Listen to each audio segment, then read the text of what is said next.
It angers me to watch. And yesterday we had a prime example played out in Sioux Falls at the event yesterday. We delivered the same message that you're hearing today, and there was some turnout by the organized establishment media.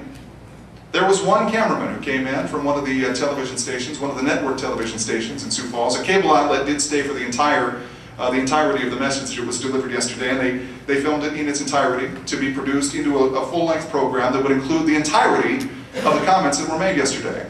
That sounds like an effective way to understand what actually happened. The network establishment cameraman who arrived, without reporter, mind you, pointed his camera around the room, did a couple of 180 sweeps, pulled the camera off the tripod, set it down, got one sound bite from the podium by setting a microphone on the podium, stayed for maybe a total of 3 minutes, packed his gear, and left. I don't know what he might have written about what we said. I'm not sure that he had time to listen, given the brevity of his visit. But to believe, ladies and gentlemen, that news events anywhere in our nation can be covered with that sort of slipshod, magnanimous condescension, and that it can have the kind of impact necessary to leave us informed and operating an effective accountability system with our leadership, is fallacious and ridiculous. It is impossible, ladies and gentlemen, for the population of this country to hold our leadership accountable if they are not apprised of the information, the intelligence, and the detail necessary to hold them accountable. It's not possible. We will be ruled to our demise by technocrats and people much smarter than us who do not have our best interests at heart. And as long as the details and the inner workings and the intricacies of the concepts that they traffic in are above our heads, their rule will be above our heads as well. And it's time, the only way, we can talk all we want, we can talk until we're blue in the face about taking America back. And I desperately hope that that happens, and I hope that November of this year is a massive step in that direction. But we will not take this nation back until we become dedicated, consistent consumers of the media, until we find for ourselves sources of information that allow us to go toe-to-toe, brain-to-brain, and wit-to-wit with those who would have their fingers and their grimy paws on the leverage of power.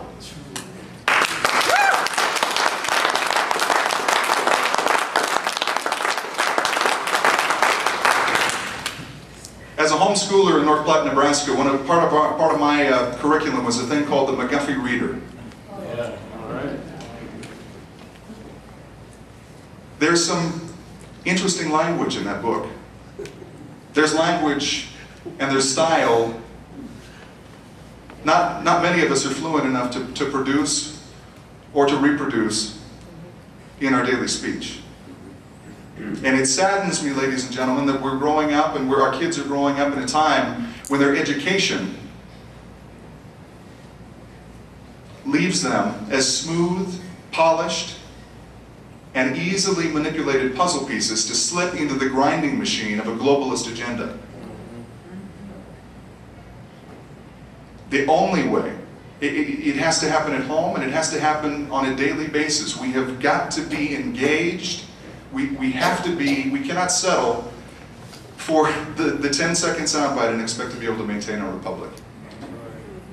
I have been guilty of it as a reporter, and I'm going to tell you, editing, the product that comes out the other end of a television newscast bears, in many cases, very little resemblance to the event that actually took place. And it is a simple formula, it's a simple mathematical fact. You cannot be there for such a minute time and be able to convey anything resembling what actually happened at an event. I will tell you as well that we need to vote with our eyeballs and with our wallets. The outlets that we see in cable news and in the various liberal news organizations depend on the fact that we're going to continue to swallow what they spoon out.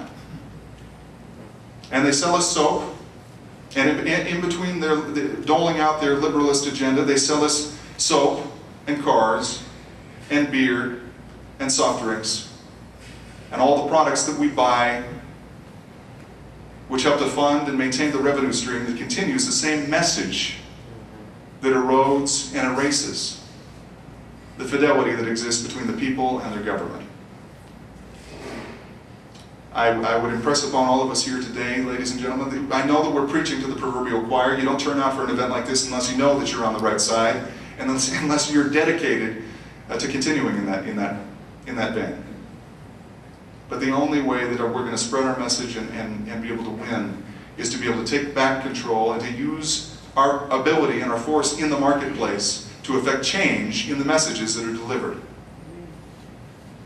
Don't sit and don't stand for the nightly news anchor with the bob haircut to impugn the right